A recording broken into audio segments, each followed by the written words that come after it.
conversation in the main room where you are right now. We won't be recording the small group discussions though, so feel free to talk amongst yourselves in the breakout rooms. We also have a few norms and reminders before we get into our small group discussions. And to start, I hope, building long-lasting relationships with your fellow members of the HELN. So first, auto closed captioning is available in English. To access it, please click on the CC icon at the bottom of your screen. Second, in plenary, please stay muted and keep your camera off. But when we move to our breakout rooms, please come on camera, unmute yourself to begin your discussion. You can post questions and comments in the chat whenever you like. I want to acknowledge the various organizations and countries that we've have represented here today. Saw a lot of folks from all over the United States, different universities of the United States. We have folks from England. We have folks joining us from the Philippines, from Vietnam. For others that I may not have seen in the chat, welcome. You are so welcome here. And thanks so much for joining. Please feel free to continue to introduce yourself into the chat as I move on. Okay, so to start off our discussion, I would like to share a little bit about our goals for today, which you can see on the screen. Our event today is really about building connections and networking with other members of the HELN. This is a chance to learn more about each other and to think deeper about research, promising practices, and any other reflections you may have about higher education employability. I would also like to extend a special welcome to members of Youth Power's Higher Education Engagement and Transformation Community of Practice. Those folks are joining us for the first time, and I hope that you will officially join the HELN if you've not already done so yet. And thank you so much for being here. So, why are we here? Why is higher education employability an important topic for our community to discuss and to connect on? So to answer that question, I would like to first invite Ghazala Saeed to offer some opening remarks about USAID's interest in higher education employability.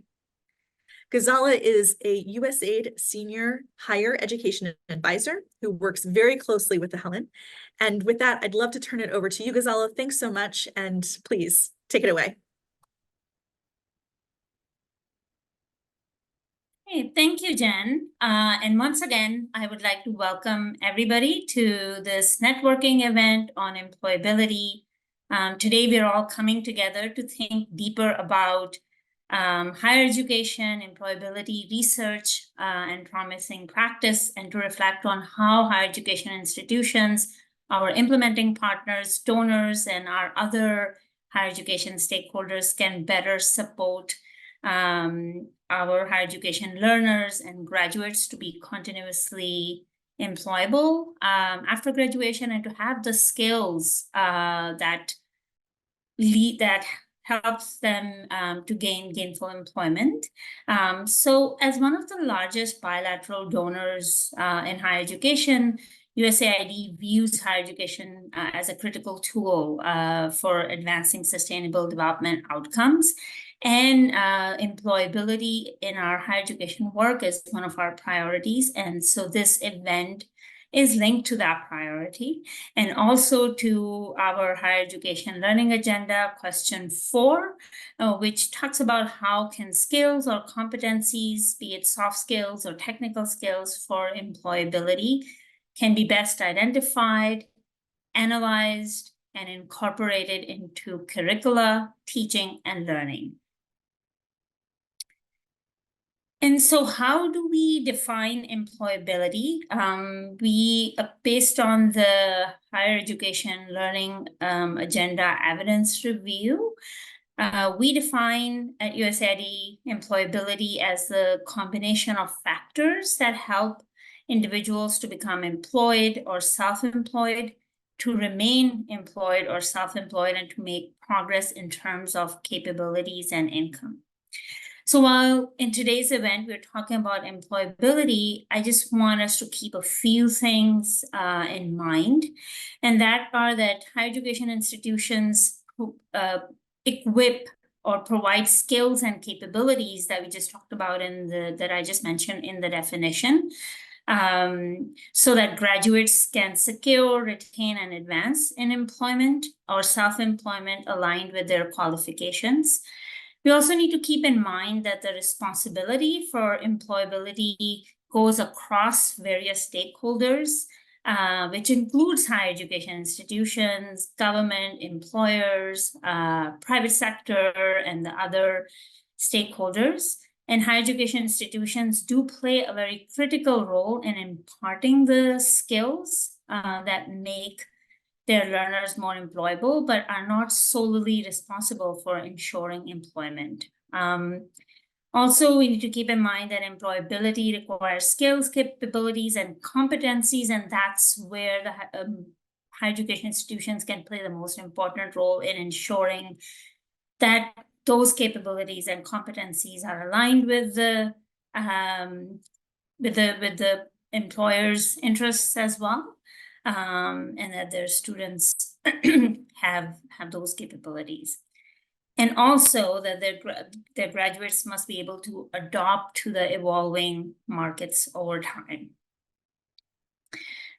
So what are USAID's goals for improving employability? Our goals are that our staff and implementing partners use evidence-based and evidence-informed technical tools and resources for education programming, that we continue to increase knowledge and skills in topics that are aligned with USAID's education sector priorities, and we collaborate and share evidence and evidence-based practices related to USAID's education sector priorities. So, having said that, today we are excited to convene all our partners, you and HELN members, to share evidence-based knowledge with us, share resources, good practices that you have come across. So we are really excited to hear from you after our plenary and after, so now I'll hand it back to Jen to advance us to the next part of this event. So Jen, back to you. Thank you. Thanks so much, Gisela. Really appreciate understanding USAID's perspectives in here and its interest. Thank you so much. At this time, I would like to invite our keynote speaker, Dr. Jack Elliot, to join us and share his experience working on higher education employability programs in Africa, and specifically in the context of agricultural development, which I think is just a really fascinating way for us to think about employability. And I'm very excited to hear what he has to say. Dr. Elliot is a professor at the Department of Agricultural Leadership, Education, and Communications, and the regional director for Africa at the Norman Borlaug Institute for International Agriculture and Development at Texas A&M University. Not at all a long title, Dr. Elliot, but with that, I want to say thank you so much for being here, and I'll turn it over to you. Very good. Thank you, Jen. What a great topic to talk about. Let's start with the first part, and that is, what are those challenges that we're facing? And then I'll start with this. The nexus of higher education, government, and private sector is critical to any country's success, but working together has been difficult. There are trust issues, relevancy issues, corruption, but there are ways to build trust. I've seen where very effective advisory committees can help build trust. And looking at some results and competence programs that also can help build relevancy. The key thing that I want to focus on in here is what we do versus where we want to go. Too often I've seen programs, universities, that deal in unemployment, and they keep doing the same thing. And you can't get this better results if you keep doing the same thing.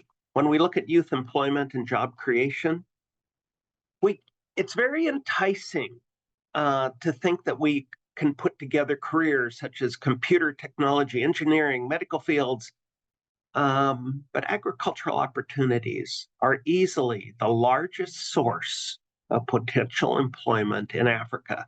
Over 70% of the people in Africa work in agriculture, and we can do better with that. I was a farmer before I got into academia, a full-time farmer, not a hobby farmer, full-time farmer, dryland wheat and barley, cow-calf operations. So when I think of agriculture, it's far more than production. It's being a risk taker, an entrepreneur, business, marketer, mechanic, scientist, agronomist, veterinarian, entomologist, all these things. When I was farming, I had a master's degree in agricultural economics. And I learned once I started working in Africa that farming equals food, equals nutrition, equals health.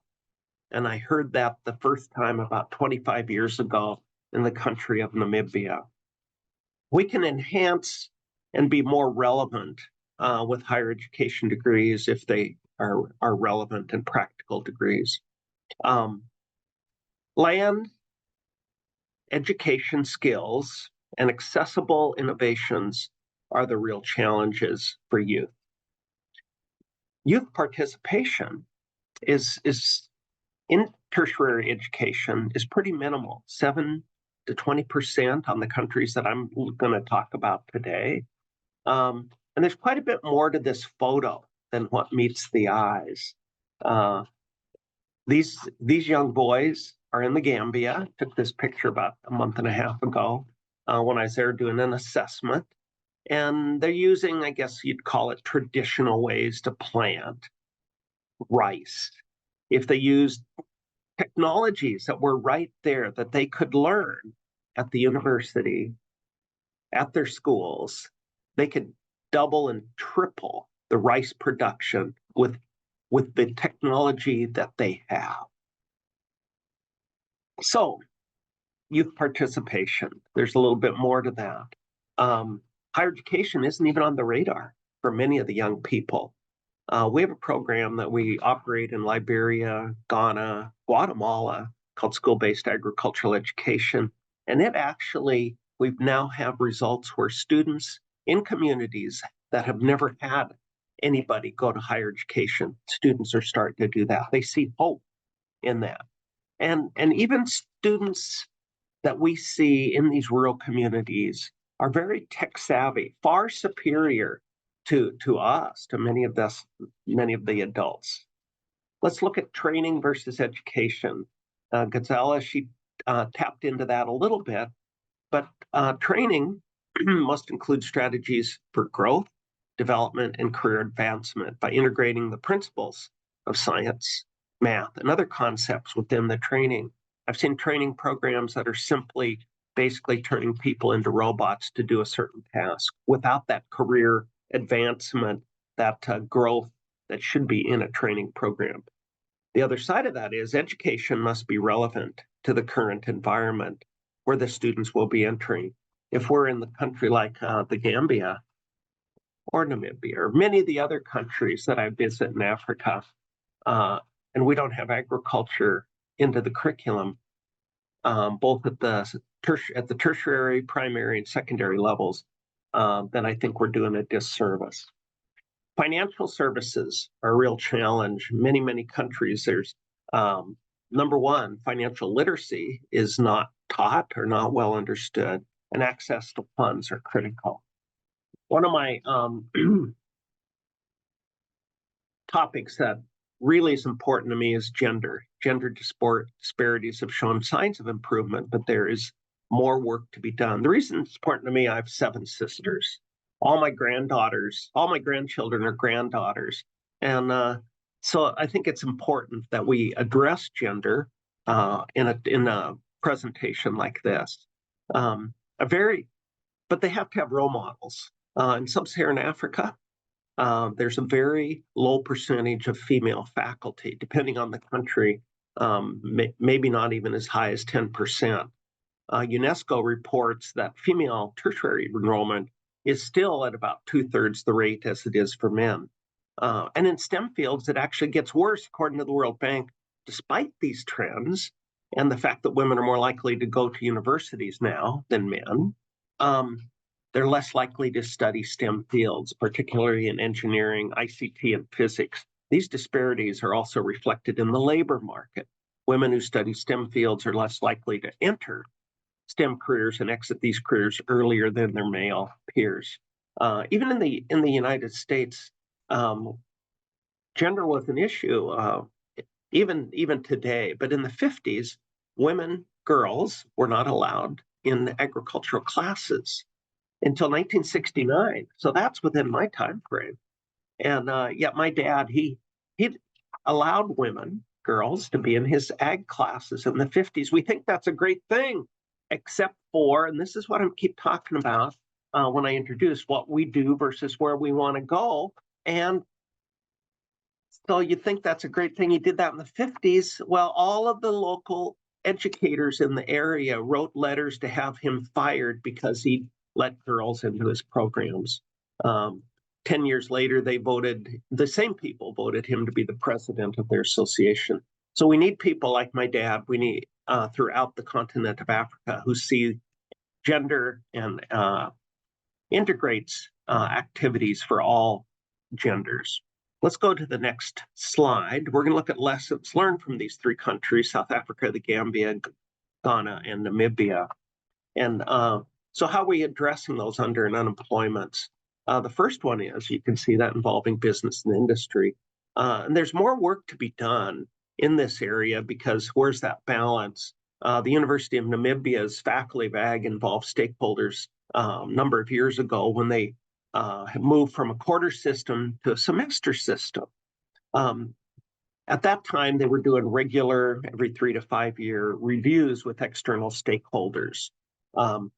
They've since time added more campuses as a result of this, a vet school, and in 2 weeks, I'll be there with a group of Texas A&M students. So it's always kind of fun to go back and see how things have evolved. The University of Cape Coast, as it relates to involving business and industry, we work with them with our International Agricultural Education Fellowship Program, and their whole purpose is engaging students, making their education more student-focused, allowing students to have relevancy in the programs that they get their degrees in. The University of the Gambia, that we noticed 2 months ago, has a brand new campus, and their dean expects to even have more stakeholder engagement in the future.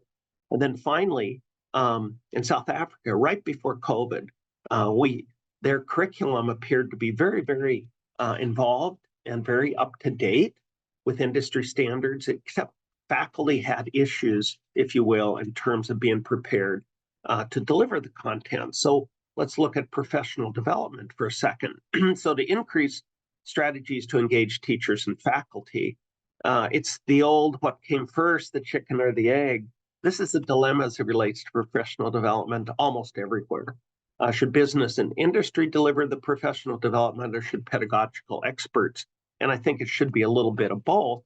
When we did the work with the University of Namibia, both business and industry and effective pedagogical experts work to ensure that faculty retain the key concepts. But we have to be diligent with that and continue that. In South Africa, they were ready to improve their professional development, then COVID hit, and they've kind of gone a little bit backwards. The last one is really key on this last bullet point, working with legislators. And oftentimes legislators have this idea that since they went to school, they know what school is, they know what education is throughout the countries. But the facts are pretty simple throughout the continent of Africa. Universities do need government support. Many places, many faculty are so poorly paid that they take jobs away from their university participation. They end up being consultants and whatnot. And in many universities, they lack doctoral credentials. A low percentage of doctoral faculty are in many campuses. Also, universities are oftentimes portrayed as irrelevant because faculty lack real-world experience. and some faculty lacked pedagogical delivery strategies. So those two things have to go hand in hand as we improve the delivery so that we can have relevant majors, relevant graduates when they leave the university. When we look at this in terms of legislators and government, one of the great strengths in the Gambia right now comes from the president's office. The president's behind this. In fact, we're going to be hosting a Gambian delegation next week here in Texas. And they're looking at the new campus as a catalyst for improved professional development. Let's conclude with this. These issues are really not unique to Africa. The nexus of higher education, government, private sector must work together even in developed countries. Tertiary institutions must work with business and industry to deliver graduates who can help their businesses grow, but business and industry must help higher ed stay relevant and ensure that their advice is futuristic, visionary, and not simply for training-related positions. Governments must support these relationships and move away from being perceived as the primary source of new jobs. I hear that in almost every country I'm in Africa. It's, well, the government has to give me a job. And there are other ways to get that to happen. During our time in the Gambia this spring, we heard from many people, and I hear this in other countries too, that we need a change of mindset. We need business as unusual. We can't expect better results, higher employment, if we keep doing the same things. Thank you very much. I'll turn it back over to Jen to talk us through the next part of the event. Appreciate it.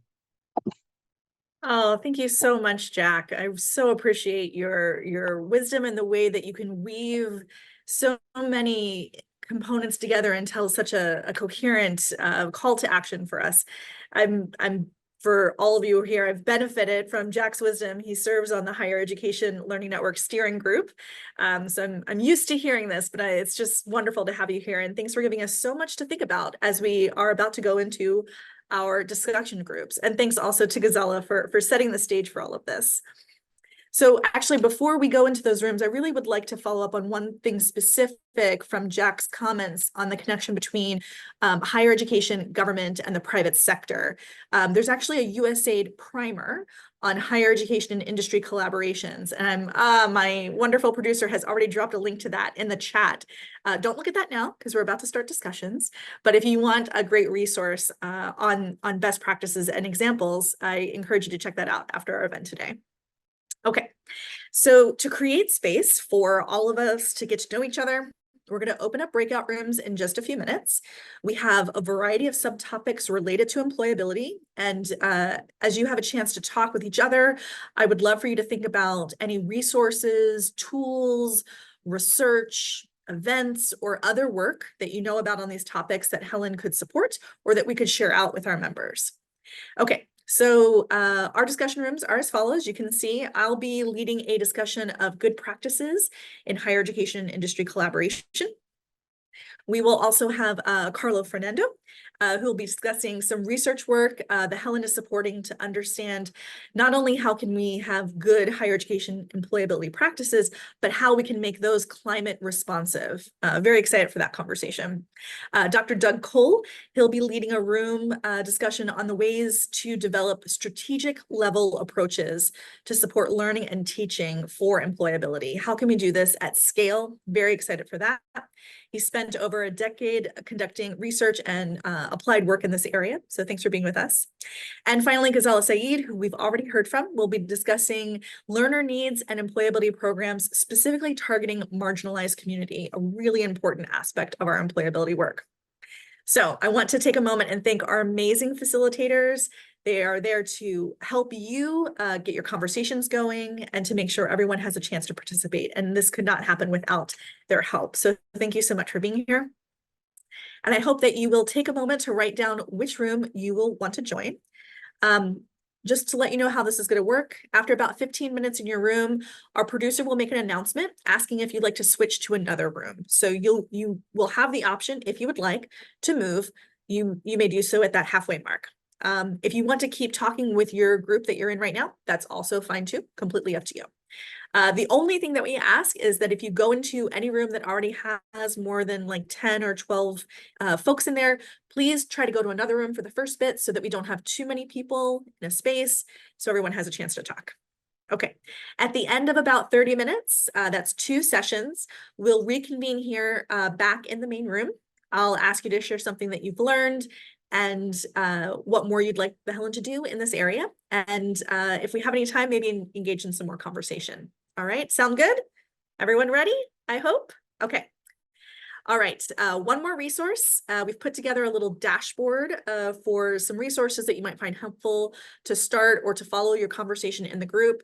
A link to that I know is about to go into the chat for you to open now before we go into our rooms. There is a list of USAID HELN rolling resources. We've added some things there for you, but if you want to click that link and add something yourself, we would love to be able to share that with our audience, so please feel free to do that. And this is completely voluntary, but if you'd like to add your name to the list, if you would like to keep in touch or possibly be contacted by fellow participants, so we have a little voluntary registration form on that dashboard as well. And that's a way for you to share your contact information for others to find you or for you to find others. Okay. All right, so with that, one last chance to take a moment to note which room number you'd like to go into and which is your first or second selection. So we're going to show that slide in just a second. And then our lovely producer, Nicole, is going to open the breakout rooms and you'll be able to choose which room you'd like to go to. And if you have any trouble selecting a room, please message the LTL producer, again, that's Nicole today, in the chat, and she will help you find your preferred room and send you all there. Okay, with that, let's open our rooms and get started with our chit chat, networking. All right, thanks so much. See you back here in a bit.